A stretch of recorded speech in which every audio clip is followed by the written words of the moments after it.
Hi friends, வணக்கம் and welcome to RK news Tamil Nadu channel. சற்று முன் வெளியான முக்கிய செய்தி. இபிஎஃப்ஓ ரூபாய் 50,000 உடனே உங்கள் வங்கியில் வந்து சேரும். மத்திய அரசு சூப்பர் அறிவிப்பு.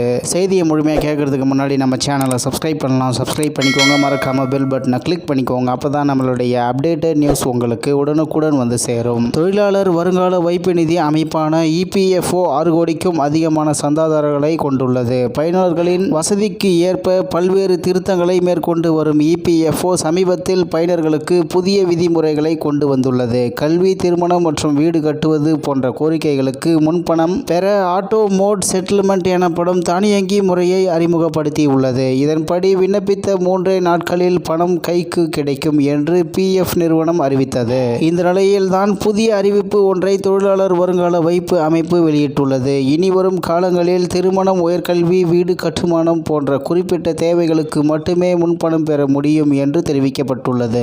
இபிஎஃப்ஓ வாடிக்கையாளர்கள் மற்றும் சந்தாதாரர்களுக்கு ஒரு முறையான ஓய்வூதிய சேமிப்பு திட்டத்தை வழங்குகிறது. இது வேலைக்கு பிறகு நிதி பாதுகாப்பை உறுதி செய்கிறது.